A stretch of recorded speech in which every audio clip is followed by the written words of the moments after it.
My channel. Thumbnail দেখে বুঝে গেছো কিছুদিন আগে আমি কিন্তু ঘুরতে চলে গেছিলাম ভুটানে। তোমাদের সাথে শেয়ার করব কিভাবে তোমরা একদিনে ভুটান ঘুরে চলে আসতে পারো। ভিডিওটি দেখতে থাকো আর অবশ্যই আমার চ্যানেল সাবস্ক্রাইব না করা থাকলে সাবস্ক্রাইব করে আমার পাশে থেকো। নর্থ বেঙ্গল থেকে আমরা কিন্তু ভুটান যাওয়ার যাত্রা শুরু করেছিলাম শিলিগুড়ি জংশন থেকে। জংশন থেকে ট্রেন ধরে পৌঁছে গেছিলাম জায়গাও। সেখান থেকে শেয়ার ট্যাক্সি করে একদম ডিরেক্ট ভুটান গেট। ভুটানে এন্ট্রির জন্য অবশ্যই তোমাদের নিয়ে আসতে হবে ভোটার কার্ড।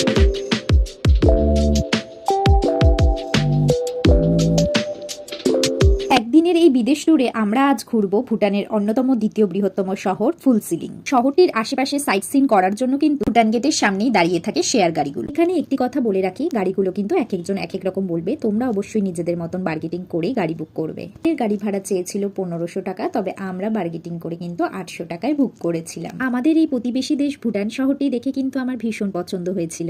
ভুটানে এন্ট্রি হওয়ার পর যে স্পটটি তোমাদের প্রথমেই চোখে পড়বে সেটাখানে ফেমাস মোনাস্ট্রি।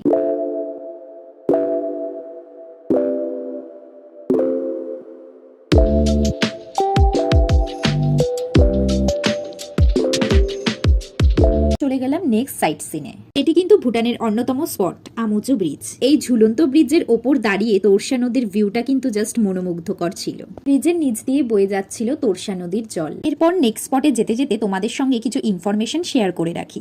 যদি তোমরা ভারত থেকে ভুটানে এসে স্টে করতে চাও তাহলে তোমাদের কিন্তু রোজ ইমিগ্রেশনের জন্য পার পার্সন 1200 টাকা করে চার্জ লাগবে। আমাদের যেহেতু ওয়ান ডে ট্রিপ আর রাতে আমরা থাকছি না, সেই কারণে আমাদের কোনো চার্জেস লাগেনি। তবে আবারও বলে রাখি, ভুটানে এন্ট্রির জন্য কিন্তু ভোটার আইডি কার্ডটা মাস্ট, যেটা চেক হওয়ার পরেই কিন্তু তোমাদের ভুটানে এন্ট্রি করতে দেবে। এরপর চলে আসলাম ভুটান ইন্ডিয়া ভিউ পয়েন্ট। এই ভিউ পয়েন্টে দাঁড়িয়ে কিন্তু তোমরা ইন্ডিয়াকে ভালোভাবে দেখতে পাবে, মানে ভুটানের মাটিতে দাঁড়িয়ে তোমরা কিন্তু পরিষ্কার ইন্ডিয়াকে দেখতে পাবে। এরপর পাশেই রয়েছে খারবান্দি মোনাস্ট্রি। এখানে যেহেতু ক্যামেরা অ্যালাউ না, তাই তোমাদেরকে কোনো ভিডিও করে দেখাতে পারলাম না। এই 4টে স্পট দেখে ড্রাইভার দাদা আমাদের ভুটান গেটের সামনেই ছেড়ে দিল। আমাদের কাছে যেহেতু সময় ছিল তাই আমরা ফুলসিলিং শহরটি পায়ে হেঁটেই কিছুক্ষণ ঘুরে নিলাম। ভুটান শহরটা কিন্তু আমার ভীষণই সুন্দর লেগেছে, সাথে এখানকার মানুষজনের ব্যবহারও খুব ভালো। তারপর ভুটান থেকে টুকটাক শপিং করেই বেরিয়ে পড়লাম বাড়ি ফেরার উদ্দেশ্যে। ভুটানে আমার এই ওয়ান ডে ট্রিপ তোমাদের কেমন লাগলো আমাকে কমেন্ট করে জানিও।